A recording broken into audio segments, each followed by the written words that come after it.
Teresa Herrera, ¿por qué crees que lo que sucedió en Buenos Aires, las últimas muertes, en particular el asesinato de un adolescente de 16 años en Mar del Plata, causó esta onda expansiva para el resto del continente y te diría que el mundo, porque hubo 80 ciudades del mundo donde la gente salió a movilizarse contra la violencia hacia las mujeres? Venían dándose una seguidilla de situaciones acá y en otros lugares del mundo, ¿no? Ocurre muchas veces en la historia que hay una especie de efecto detonante, ¿no? Es decir, algo que de alguna manera es como lo que se dice en la jerga cotidiana, la frutilla a la torta, ¿no? Es decir, aquello que de alguna manera hace que la situación se vuelva como insostenible. Porque además, si bien lo que más conocemos es lo que pasó en Mar del Plata, en el mismo momento en Chile, por ejemplo, habían habido también 2 muertes horribles, habían pasado cosas en Paraguay, es decir, estas cosas que pasan todos los días, más allá de las características particulares del femicidio de esta muchacha de Mar del Plata, que fue realmente terrible, ¿no? Porque, es decir, todas las muertes son terribles. Hay casos que a veces se vuelven lamentablemente emblemáticos. Y yo creo que el caso de esta gurisa es un caso emblemático, se convirtió en un caso emblemático. Fue realmente una cosa espeluznante, ¿no? Incluso yo nunca me ha gustado decir en medios de comunicación el detalle de lo que le hicieron, porque me parece que no agrega ni quita nada, pero el término técnico es que la muchacha murió por empalamiento. Sabemos que en realidad todos los días mueren mujeres víctimas de violencia, de la violencia machista. Además, Argentina, que no venía con una tradición, recién en junio del año pasado, del 2015, había empezado con esto de Ni Una Menos. En Uruguay ya vamos a tener la 5ª marcha, y si contamos lo que fue la actividad primera, que fue en la explanada del Palacio Legislativo, sería la 6ª, más, bueno, una red uruguaya que viene desde el año 92, con lo cual no estoy diciendo que en Argentina no haya movimiento feminista, ni haya discusión, ni haya movimiento sobre... Pero nosotros hace años, ya que tenemos estadísticas oficiales de las mujeres asesinadas por violencia doméstica en Argentina, empezaron este año. Todo eso, lo que tiene que ver con números, datos y estadísticas sobre la violencia hacia las mujeres, no existía. Y además porque no podemos negar el liderazgo mediático de la Argentina. Empezó a través de las redes, siguió en los medios, y fue como una especie de ola que se nos venía, con conceptos, con consignas, con incluso escritos muy importantes, con una serie de cosas que no podíamos dejar de compartir.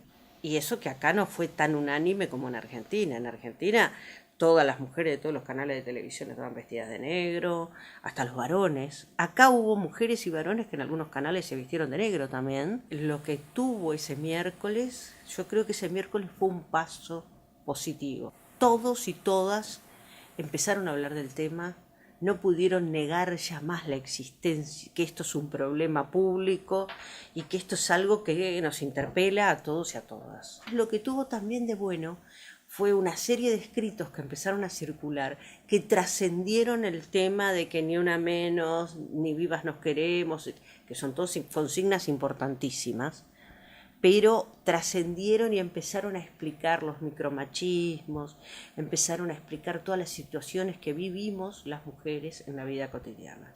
Y que yo muchas veces las explicito de esta forma.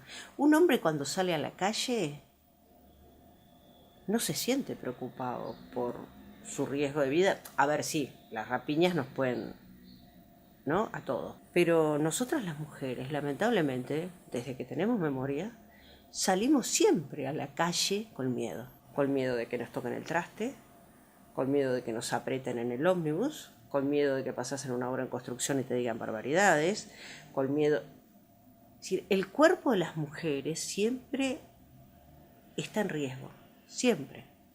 Estés vestida como estés vestida, hagas lo que hagas, ni que hablar si estás vestida de una forma que te guste, que tenés todo el derecho del mundo a hacerlo, pero de una forma, entre comillas, provocativa. Creo que hay un ejercicio que si todas las familias lo hicieran, se darían cuenta, como vos bien lo mencionás. En una familia uno tiene más miedo cuando sale su hija que cuando sale su hijo a la calle. Es así. Esas familias están, en muchos casos, no digo todos, cada vez menos, afortunadamente, alimentando esos micromachismos, porque en esas familias, en muchas de ellas, las nenas son las que tienen que ayudar a la mamá en las cosas de la casa, los varones son los que salen a jugar al fútbol. Bueno, como digo yo siempre, seguimos educando princesas y campeones. Seguimos enseñándole a la nena que sea linda, sumisa, preciosa y que se arregle, y al varón que resuelva sus conflictos a las piñas, ¿no? ¿Qué te pareció la consigna ni uno menos? Porque todos sabemos que se salió muy fuerte con la consigna ni una mujer, ni una menos, no más muertes, y apareció la consigna ni uno menos, hablando de todas las muertes. A mí me parece que sí, pero también tenemos que tener claro, y ahí es donde yo creo que tenemos que diferenciar cuáles son las causales de unas y otras muertes. No es la misma causa la muerte por una rapiña o por un ajuste de cuentas que el femicidio. Las causas son diferentes. ¿Qué es un femicidio? Un femicidio es cuando es un crimen de odio, es decir, es matar a una mujer por el hecho de ser mujer. Es decir, cuando la mujer muere por su condición de mujer, no muere por otra cosa. Porque el varón siente eso que yo decía recién, que el cuerpo de la mujer es su propiedad y que por lo tanto la mata por el hecho de ser mujer. Ya sea que la mate en la calle, porque la viola y la mata, o la mate dentro de su casa, o la mata porque es su expareja y lo dejó, y cómo lo va a dejar a él, ¿no? Es decir, cuando las mujeres morimos por ser mujeres, por el solo hecho de ser mujeres, eso es femicidio. ¿Crees que hay un problema en la sociedad para aceptar este nuevo rol que tiene la mujer? Por supuesto, yo creo que esto famoso que muchas veces hemos hablado y que a veces nos estamos, no digo que olvidando, pero que no siempre funciona así, de pensar en el doble, en el triple, la triple jornada, es así. Es decir, las mujeres trabajamos mucho, no nos pagan igual que los varones, ya empecemos por ahí. Al mismo trabajo ganamos menos en la mayoría de los casos. En el Estado está más legislado, etcétera, pero en los empleos privados no. Solo un 10% de las mujeres de este país son gerentes generales. Pero por otro lado, tú miras las estadísticas educativas, las mujeres somos las más educadas, las que hemos hecho más posgrados, más doctorados. Entonces, ahí hay alguna cosa que no encaja, porque si habemos más mujeres que varones preparados con niveles terciarios y con posgrados y sin embargo en los cargos gerenciales hay más varones que mujeres y ganando más plata, hay alguna cosa que no termina de cerrar. Y además, cuando uno estudia en profundidad los temas de la violencia doméstica, descubre que las mujeres que tienen más riesgo son las mujeres muy pobrecitas, muy vulnerables o con sus derechos muy vulnerados, porque esa es la mejor manera de decir. Es decir, los derechos son vulnerados, no es que las personas sean vulnerables de per se. Y las mujeres muy empoderadas, porque cuestionan el rol del macho proveedor. Entonces las situaciones más terribles de violencia se dan en esos dos extremos, no tanto en el nivel medio. ¿Cómo te cae la información de que Uruguay es el país con mayor nivel de violencia de Latinoamérica? Lo ha dicho la CEPAL, lo dicen las estadísticas. Hay que aclarar que es con la mayor violencia doméstica, no con mayor femicidio, porque con mayor femicidio es El Salvador, es Honduras, es México. Porque, es decir, nosotros tenemos el campeonato de la violencia en las relaciones de pareja, en las relaciones afectivas, en las relaciones de expareja, ¿no? Ahí es donde tenemos lo que se llama la violencia doméstica. La violencia doméstica es eso, es la relación con pareja o expareja. Es decir, cuando la mujer es agredida por una pareja o por una expareja. Ese campeonato me parece que tiene que ver con un país donde esto ocurrió siempre, donde era socialmente aceptado, donde se tapaba, donde se ocultaba, donde se consideraba que era un problema de la pareja, en la cual no había que meterse, donde hasta el día de hoy hay mucha gente que te dice, bueno, pero ella se queda, ¿por qué no se va? Como si fuera tan sencillo. Cuando hay un ninguneo, amenaza, ¿no? Es decir, las mujeres solas no pueden salir, obvio, es imposible que puedan salir solas. No es que les guste estar ahí, es que tienen muchas dificultades. Y además, en mi opinión, la violencia doméstica es la peor de las violencias, porque te agrede la persona que tú elegiste para compartir la vida. Te agrede en muchos casos la persona con quien tenés tus hijos. Te agrede. Entonces, es una violencia que es, te diría, descolocante. La mujer se desubica, es decir, no puede entender cómo le está pasando eso de la persona que ella ama, la agrede, es la persona que le dice que no sirve para nada, es la persona que no le permite hacer las cosas que quiere. Y además es un proceso, no es algo que se dé de golpe. La mujer, en un momento se encuentra atrapada en una situación en la cual prácticamente no tiene salida y donde además, porque también eso está estudiado, hay un ciclo, ¿no? Es decir, el hombre agrede, la lastima, pero después va, pide disculpas, pide perdón. Hay uno de las tantas campañas emblemáticas que se hicieron sobre este tema, donde el epígrafe dice, hoy le regaló flores, por última vez. Y vos lo ves al tipo parado al lado de la tumba de ella con las flores en la mano. O sea, la había matado. Quien no entiende eso, quien no estudió, dice, pero mira, después de todo, lo denunció y ahora lo perdonó, y ahora volvió de nuevo. Bueno, que se jorobe. Es no entender cómo se da ese proceso que es tan difícil, tan doloroso, tan complejo. Desde las organizaciones, ¿cómo se ve el funcionamiento de los servicios públicos? ¿Cómo es hoy el derrotero de una persona que fue víctima de violencia? Bueno, el derrotero puede ser de distintos tipos. Si hablamos del deber ser, en realidad cualquier funcionario público que toma contacto con que una mujer es víctima de violencia debería denunciar. Es su obligación legal. De ahí a que lo hagan, hay un largo camino que baja y se pierde. Que la entrada o el derrotero debería ser a través de los servicios de salud, a través de las comisarías, a través de los juzgados. Generalmente el derrotero de las mujeres es bastante azaroso, y yo no uso la palabra azaroso en vano. A pesar de que hay protocolos, a pesar de que está establecido, a pesar de que hay leyes, depende mucho del grado de sensibilización y capacitación que tenga el funcionario o funcionaria que está del otro lado recibiendo esa denuncia. Ni hablar de los jueces y las juezas. En muchos casos lo que prima es una ideología de pensar que esa mujer que está ahí en realidad o está mintiendo, o le gusta, o lo que está haciendo es molestar, está hablando de un problema privado. Todavía se sigue pensando esas cosas, ¿no? Yo cuento ya en mi libro una lamentable anécdota que la contó Mariana Morelli, una de las abogadas de la red, cuando se hizo la denuncia en la OEA, de una jueza que el marido tenía medidas cautelares y la señora un día va con una montaña así de cartas y de rosas, porque el tipo todas las noches le dejaba en la ventana, a pesar de tener medidas cautelares de alejamiento, una carta espeluznante, ¿no? Te amo, que no puedo vivir sin vos, así que me voy a matar, te voy a matar a vos, a la nena, no sé qué, y una rosa.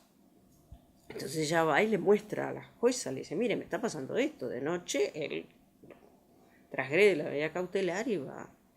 Y la jueza mira así y dice, señora, yo no sé qué se queja usted, ¿qué más quiere una mujer que todas las noches le dejen una carta de amor y una rosa en su ventana? Entonces, claro, esa jueza, la maté porque era mía, lo tiene tan arraigado en su ideología que no puede concebir que cuando un hombre dice que va a matar a una mujer porque la ama, no es porque la ama, sino porque considera que esa mujer es su propiedad. Lo terrible que tiene esto es la cosificación de la mujer, cosificación que todos aceptamos y tenemos naturalizado cuando la vemos semidesnuda como objeto sexual en un medio de comunicación, cuando pensamos en que, bueno, después de todo, pobre tipo, y fíjate, lo engañó, ¿no?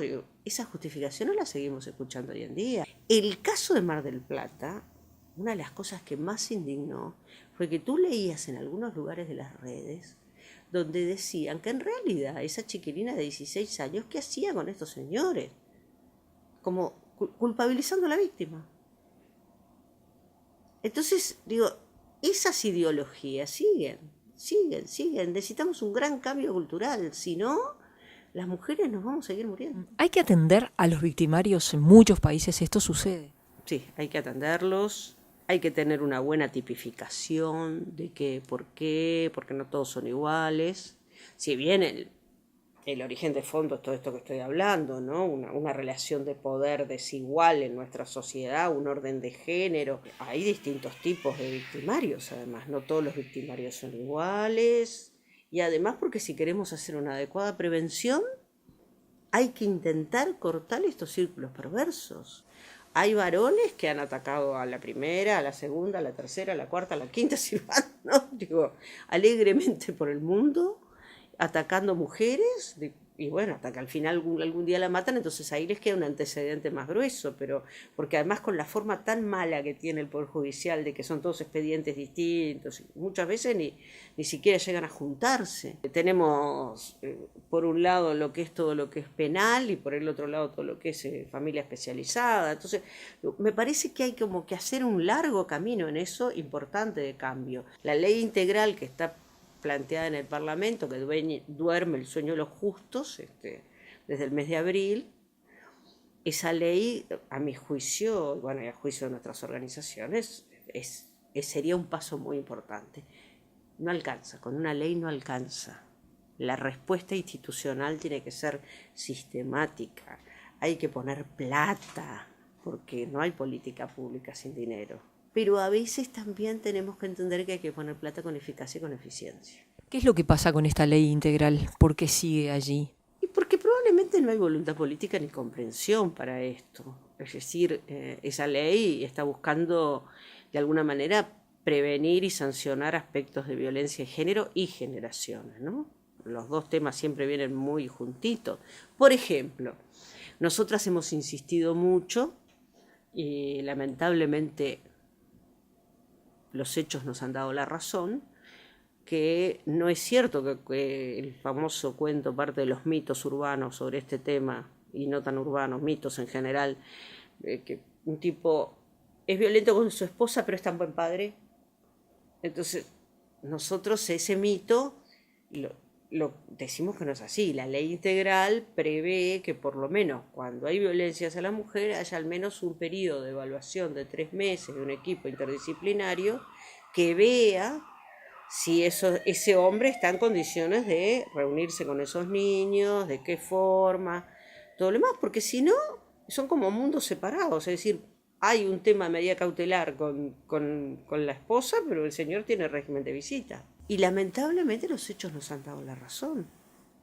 Este año y el año pasado hemos asistido a asesinatos de niños por parte de sus propios padres, en venganza a esa mujer que los denunció, como si no fueran sus hijos, ¿no? Es decir, bueno, hubo un caso donde en realidad lo que mató fue los hijos de ella, ¿no? Ni siquiera no eran sus hijos. Pero digo, los niños en una situación de violencia doméstica están en riesgo y eso hay que contemplarlo y hay que analizarlo, ¿no?